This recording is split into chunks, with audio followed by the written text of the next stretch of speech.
Hello बच्चों, Bihar board class 10 विज्ञान के वस्तुनिष्ठ प्रश्नों के संग्रह का भाग 2 लेकर आया हूँ। कल मैंने 30 प्रश्नों को डिस्कस किया था। आज 31 या 31 नंबर के प्रश्न से स्टार्ट करेंगे। तो पहला प्रश्न है, डेंगू उत्पन्न करने वाले मच्छर किस तरह के जल में विलय रहते हैं। तो डेंगू जो फैलाते हैं उसे हम एडीज मच्छर कहते हैं और ये मुख्य रूप से साफ जल में पनपते हैं। ठीक है, साफ और स्थिर रुके हुए जल में पनपते हैं। ये मच्छर जो होते हैं ना, घर के अंदर या आसपास मौजूद छोटी छोटी जगहों जैसे कूलर, गमलों, बाल्टियों और पुराने टायरों में जमे हुए पानी में अंडे देते हैं। ठीक है, अगला क्वेश्चन है 32, डायनेमो से किस प्रकार की धारा प्राप्त होती है। तो डायनेमो से हमें डिस्ट धारा, जिसको हम लोग डीसी या डायरेक्ट करंट, शॉर्ट में डीसी बोलते हैं उसे, डीसी प्राप्त होती है या डिस्ट धारा प्राप्त होती है। यह एक ऐसा उपकरण होता है जो यांत्रिक ऊर्जा को विद्युत ऊर्जा में परिवर्तित करता है। क्वेश्चन नंबर 3 है, कौन बायोगैस ईंधन का स्रोत नहीं है। ठीक है, तो इसका आंसर होगा नाभिकीय ऊर्जा। नाभिकीय ऊर्जा और कोयला भी बायोगैस के स्रोत नहीं है। बायोगैस मुख्य रूप से जैविक कचरे जैसे गोबर, कृषि अवशेष के सड़ने से बनती है और मुख्य रूप से इसमें मीथेन होता है, CH4। कल वाले प्रश्न में हम लोगों ने डिस्कस किया था। प्रकाश के अपवर्तन के कितने नियम हैं, बहुत ही इंपॉर्टेंट क्वेश्चन है। प्रकाश के अपवर्तन के नियम और प्रकाश के परावर्तन के नियम, और दोनों प्रश्नों का एक ही जवाब है, 2। तो प्रकाश के अपवर्तन के भी 2 नियम हैं। प्रकाश का अपवर्तन क्या होता क्या है, या तो प्रकाश का अपवर्तन वह घटना है जब प्रकाश की किरण एक माध्यम से दूसरे माध्यम में प्रवेश करती है तो अपने मार्ग से विचलित हो जाती है। और अपवर्तन के जो नियम हैं, पहला नियम जो है अपवर्तन का, वो है आपतित किरण, अपवर्तित किरण और आपतन बिंदु पर अभिलंब तीनों एक ही समतल में होते हैं। ठीक है, और द्वितीय नियम जिसे हम स्नेल का नियम भी कहते हैं, ये भी पूछा जाता है कि अपवर्तन के द्वितीय नियम को क्या कहा जाता है। तो वो स्नेल का नियम भी होता है कि किन्हीं 2 माध्यमों और प्रकाश के किसी विशेष रंग के लिए आपतन कोण की ज्या और अपवर्तन कोण की ज्या का अनुपात एक नियतांक यानी कि कांस्टेंट होता है। मतलब sin i by sin r equal to, ठीक है, नियतांक। तो ये क्वेश्चन भी बहुत इंपॉर्टेंट है। आपको अपवर्तन के नियम क्या क्या हैं ये भी आपको पता होना चाहिए, और दूसरे नियम को हम लोग स्नेल का नियम भी कहते हैं। ठीक है, डिस्ट धारा यानी कि डीसी के कुछ स्रोतों के नाम लिखें। तो डीसी के स्रोत बैटरी हो गया, डीसी जनित्र यानी कि डीसी जनरेटर जिसको डायनेमो भी कहते हैं, सौर सेल से भी प्राप्त होता है, लेकिन हमें मुख्यतः अगर पूछा गया है तो हम लोग डीसी जनित्र या डीसी जनरेटर और बैटरी लिख सकते हैं। हमें वन एवं वन्य जीवों का संरक्षण क्यों करना चाहिए। तो प्राकृतिक संतुलन बनाए रखने के लिए। हम अपने अस्तित्व और पर्यावरण के लिए वन एवं वन्य जीवों का संरक्षण करते हैं। ठीक है, अगर ये जो होते हैं ये पारिस्थितिकी तंत्र को संतुलित रखते हैं, जलवायु को भी नियंत्रित रखते हैं और हमें ऑक्सीजन, प्राणवायु भी प्रदान करते हैं।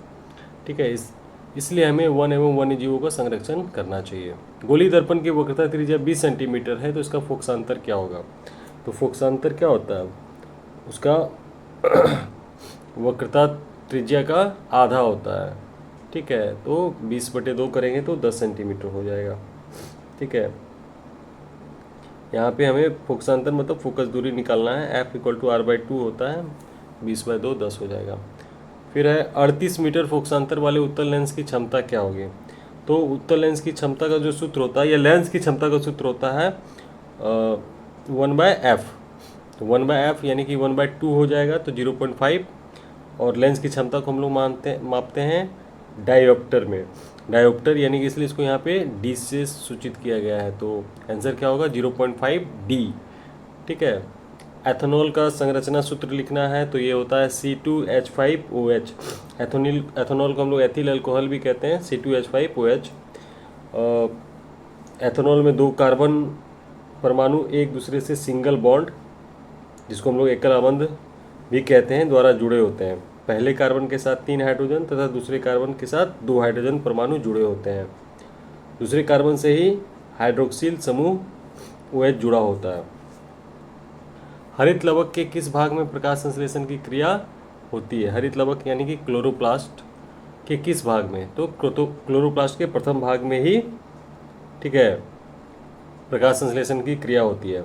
एक्चुअली होता क्या है ना कि हरित लवक का में जो ग्रेना होता है उसमें प्रकाशिक क्रिया होता है और स्ट्रोमा में अप्रकाशिक अभिक्रिया होता है। ठीक है, अगला क्वेश्चन है कि रक्त के जमने, इसको कि हम लोग थक्का बनना कहते हैं, का कारण क्या है?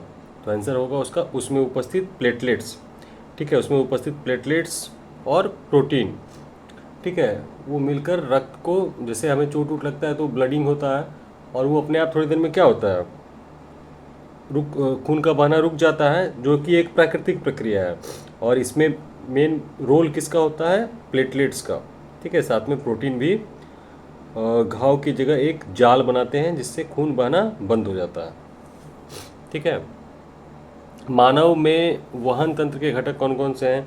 तो मानव में वहन मतलब क्या हो? परिवहन, एक जगह से दूसरी जगह को ले जाना, जैसे ऑक्सीजन को, पोषक तत्वों को, हार्मोन्स को, उत्सर्जी पदार्थ को शरीर से बाहर करना। तो इसमें जो मुख्य रोल रहता है वो होता है रुधिर का, रक्त का, और उसके अलावा लसिका भी ठीक है, या फिर हम लोग हृदय भी लिख सकते हैं, चूँकि क्वेश्चन में ऑप्शन में रुधिर और लसिका था, तो इसके अलावा हम लोग हृदय भी कह सकते हैं, रक्त वाहिकाएँ भी कह सकते हैं। ये सारे जो होते हैं हमारे शरीर में वहन या परिवहन का काम करती है। ठीक है, अगला जो सवाल है वो है सोडियम जल से संयुक्त कर क्या बनाता है? सोडियम यानी कि Na जब वाटर H2O के साथ रिएक्ट करता है तो क्या बनाता है? सोडियम हाइड्रोक्साइड बनाता है, NaOH सोडियम हाइड्रोक्साइड बनाता है, और H2 हाइड्रोजन गैस निकलती है, हाइड्रोजन गैस भी निकलती है। यह बहुत फास्ट रिएक्शन होता है और इस ऊष्मा छिपी अभिक्रिया यानी कि ऊष्मा इसमें बाहर निकलती है। ठीक है, काफ़ी मात्रा में ऊष्मा निकलती है इसमें। और रासायनिक समीकरण जो होता है 2Na + 2H2O = 2NaOH + H2। अगला प्रश्न है CaOCl2 यौगिक का प्रचलित नाम क्या है?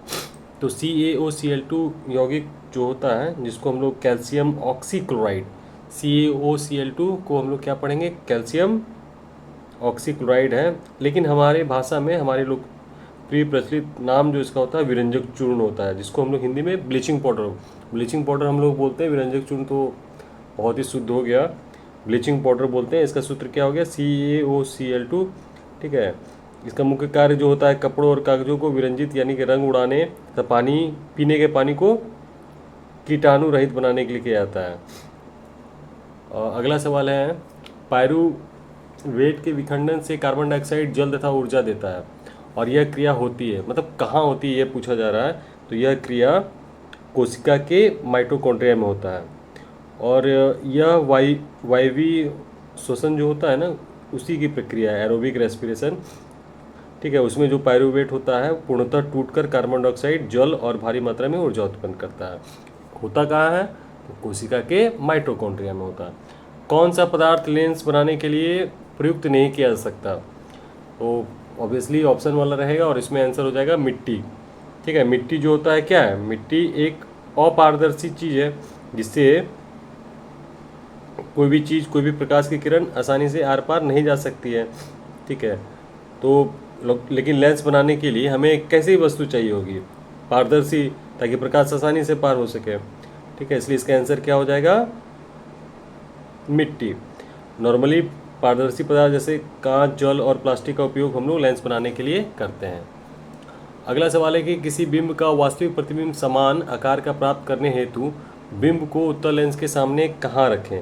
तो हम लोग उत्तल लेंस के मुख्य फोकस यानी कि फोकस पर रखते हैं। ठीक है, इससे इस स्थिति में बना प्रतिबिंब जो होगा, जो प्रतिबिंब बनेगा वो वास्तविक होगा, उल्टा होगा और बिल्कुल वस्तु के आकार का ही होगा। तो कहाँ रखेंगे भाई? उत्तल लेंस के फोकस पर रहेंगे। लोहा की परमाणु संख्या, लोहा अंग्रेजी में कहते हैं इसको आयरन, और इसका सिंबल क्या है? Fe, लैटिन नाम है फेरम। ठीक है, और इसका परमाणु क्रमांक है या परमाणु संख्या है 26। ठीक है, आवर्त सारणी में लोहे को Fe के नाम से जानते हैं। अगला सवाल है कोई विलयन लाल लिटमस को नीला कर देता है। लाल को नीला कर रहा है यानी कि क्या हो गया, वो क्षार। तो इसका पीएच मान क्या होगा, तो क्षारों का पीएच मान क्या होता है, 7 से अधिक। ठीक है, इसमें कई बार ऑप्शन 7 से अधिक नहीं रह के 10 रहेगा, एक रहेगा 4, एक रहेगा 5, एक रहेगा 0 और एक रहेगा 10। तो हम लोग 10 कर देंगे। 7 से अधिक मतलब कोई भी मान जो 7 से अधिक होगा वो क्षारीय होता है, और ये विलयन जो होता है लाल लिटमस को नीला कर देता है। ठीक है, आधुनिक आवर्त सारणी में वर्गों की संख्या कितनी है। तो कल हम लोगों ने पढ़ा था कि आधुनिक आवर्त सारणी में कितने आवर्त होते हैं, तो 7 होते हैं। आज इस सेट में हम लोग पढ़ रहे हैं कि आधुनिक आवर्त सारणी में वर्गों की संख्या कितनी है, तो 18 वर्ग यानी कि जिसको ग्रुप बोलते हैं, और 7 आवर्त यानी कि 7 पीरियड्स होते हैं। आवर्त सारणी में जो लंबवत स्तंभ होते हैं, जो वर्टिकल कॉलम खड़ा वाला, उसको वर्ग कहा जाता है, जबकि क्षैतिज सोया वाला हॉरिजॉन्टल उसको हम लोग आवर्त कहते हैं। तो वर्ग कितने भाई, 18, आवर्त कितने हैं, 7। CHO अभिक्रिया मूलक को क्या कहते हैं, CHO अभिक्रिया मूलक को हम लोग एल्डिहाइड कहते हैं। क्या कहते हैं, एल्डिहाइड। यह कार्बनिक यौगिकों का एक प्रमुख समूह है, जिसे फॉर्माइल समूह भी कहा जाता है। ठीक है, एल्डिहाइड। अगला है विद्युत धारा उत्पन्न करने की युक्ति को क्या कहता है, तो जनित्र। जनित्र मतलब जनरेटर। यह जो होता है ना, जनरेटर क्या करता है, यांत्रिक ऊर्जा को विद्युत ऊर्जा में बदलता है। ठीक है, लघु पतन के समय परिपथ में विद्युत धारा का मान क्या होता है। लघु पतन समझ रहे हैं, लघु मतलब छोटा, पतन सर्किट। लघु पतन को अंग्रेजी में बोला जाता है शॉर्ट सर्किट। ऐसे हिंदी में समझ में नहीं आ रहा, लघु पतन को क्या कहता है, शॉर्ट सर्किट के समय परिपथ में विद्युत धारा का मान। जब शॉर्ट सर्किट होता है तो क्या होता है, जो बिजली अचानक से वोल्टेज बढ़ जाता है, तो आंसर क्या होगा, बहुत अधिक बढ़ जाता है, विद्युत धारा का मान बहुत अधिक बढ़ जाता है। और इससे बचने के लिए हमें क्या करना चाहिए, फ्यूज लगा कर रहना चाहिए। ठीक है, लघु पतन या शॉर्ट सर्किट तब होता है जब जीवित तार यानी कि जिसको हम लोग लाइव वायर कहते हैं, और उदासीन तार न्यूट्रल वायर सीधे संपर्क में आते हैं, जिससे परिपथ का प्रतिरोध, ठीक है, सर्किट का जो प्रतिरोध है R लगभग 0 हो जाता है। और ओम के नियम के अनुसार I बराबर क्या होता है, V/R। जब प्रतिरोध कम होगा तो धारा का मान बढ़ जाएगा। नुकसान बहुत होता है, अत्यधिक धारा प्रवाहित होने से तारों में बहुत अधिक ऊष्मा उत्पन्न होती है, जिससे आग लगने या उपकरण खराब होने का खतरा बढ़ जाता है। बहुत जगह जो आग लगता है शॉर्ट सर्किट की वजह से ही लगता है। तो ऐसे इससे बचने के लिए बस वही है कि फ्यूज लगा के रखिए। आजकल क्या हो गया, MCB लगा हुआ रहता है। ठीक है, MCB जिसको फुल फॉर्म कहते हैं मिनिएचर सर्किट ब्रेकर। ठीक है, धारा का मान बढ़ने पर परिपथ को तोड़ देता है। तो आज के टाइम पे फ्यूज की जगह पे MCB लगा होता है। कौन जैव मात्रा ऊर्जा का उदाहरण, जैव मात्रा ऊर्जा स्रोत का उदाहरण नहीं है। अगेन इसका आंसर हो जाएगा नाभिकीय ऊर्जा। ठीक है, जैव मात्रा जिसको हिंदी में बायोमास कहते हैं, उदाहरण नहीं है, तो क्या होगा इसका, नाभिकीय ऊर्जा या परमाणु ऊर्जा जिसको बोलते हैं। जैव मात्रा जो होता है ना, मृत पौधे, जानवरों और उनके कचड़ों जैसे लकड़ी, गोबर, गैस, कोयला से प्राप्त होता है। इसके विपरीत जो ये आपका नाभिकीय ऊर्जा है, जिसको परमाणु ऊर्जा भी कहते हैं, यूरेनियम जैसे रेडियोधर्मी पदार्थों के नाभिकीय विखंडन या संलयन द्वारा उत्पन्न होता है, जिसका जीवित पदार्थों से कोई संबंध नहीं है। अगला क्वेश्चन है कि कोई तत्व ऑक्सीजन के साथ अभिक्रिया कर उच्च गलनांक वाला यौगिक निर्मित करती है, तो यह यौगिक जल में विलेय है, तो यह तत्व क्या है। तो यह तत्व क्या हो सकता है भाई, यह तत्व होगा Ca मतलब कैल्शियम, Ca मतलब कैल्शियम।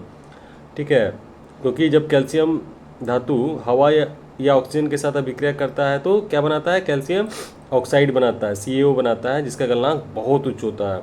ठीक है, उच्च गलनांक होता है। कैल्शियम ऑक्साइड का जो गलनांक होता है लगभग 2614 डिग्री C होता है, और जल में घुलकर ये कैल्शियम हाइड्रोक्साइड बनाता है, जो कि जल में विलेय है, और ये जल में विलेय है जो कि क्या बनाता है, CaOH2। ठीक है, कैल्शियम हाइड्रोक्साइड। अगला सवाल है कि एथेन का आणविक सूत्र C2H6 है। इसमें कितने सहसंयोजक बंध है, तो इसमें 7 सहसंयोजक बंध होते हैं। ठीक है, एक तो होता है कार्बन कार्बन CC आबंध, और बाकी जो 6 होते हैं कार्बन हाइड्रोजन CH आबंध होते हैं। ठीक है, अगला सवाल है 57 नंबर, ओजोन के एक अणु में ऑक्सीजन के परमाणु की संख्या कितनी है? तो 3 है। ओजोन का जो सूत्र होता है वो 3 होता है। तो ओजोन के एक अणु में ऑक्सीजन के 3 परमाणु होते हैं। ठीक है, ओजोन गैस ऑक्सीजन के 3 परमाणुओं से मिलकर बनी होती है। मनुष्य में वृक्क एक तंत्र का भाग है जो संबंधित है। वृक्क, जिसको कि हम लोग क्या बोलते हैं, किडनी भी बोलते हैं। उत्सर्जन, ठीक है, किससे किसका भाग है ये? किडनी जो है ये उत्सर्जन तंत्र का भाग है, एक्सक्रीटरी सिस्टम का भाग है, जो शरीर से हानिकारक अपशिष्ट पदार्थों को बाहर निकालने का कार्य करता है। ठीक है, तो किडनी या वृक्क किससे संबंधित है? उत्सर्जन से, उत्सर्जन तंत्र से संबंधित है। परागकोश में क्या होते हैं? परागकोश में परागकण, पोलन ग्रेन्स पाए जाते हैं। परागकोश जो होता है वो फूलों के नर जननांग पुंकेसर का एक प्रमुख हिस्सा है। इसके अंदर 4 लघु बीजाणुधानी पराग थैलियाँ होती है जिसमें विकसित होकर परागकणों का निर्माण होता है। परागकण जो होता है पौधे में निषेचन मतलब कि प्रजनन के लिए नर युग्मक का वहन करते हैं। तो सवाल ऐसे यहाँ पे छोटा सा था कि परागकोश में होते हैं, मतलब क्या होते हैं? तो परागकण होता है। विकासीय दृष्टिकोण से हमारी किससे अधिक समानता है? बहुत इंपॉर्टेंट क्वेश्चन है। आंसर होगा चिंपैंजी। क्या होगा? चिंपैंजी, क्योंकि हमारे और उनके आनुवांशिक गुण मतलब डीएनए में लगभग 98% तक समानता होती है। तो विकासीय दृष्टिकोण से हम सबसे ज़्यादा किसके एक समान हैं? चिंपैंजी। कारण क्या है? क्योंकि हम दोनों का डीएनए लगभग 98% एक जैसा है। तो ये सेट 2 था जिसमें कि अगेन हम लोगों ने 30 प्रश्नों का समाधान देखा, समझा, और मुझे लगता है अब सुनकर ही आपको याद हो गया होगा। आप ज़रूर इसको याद करें। ठीक है, धन्यवाद।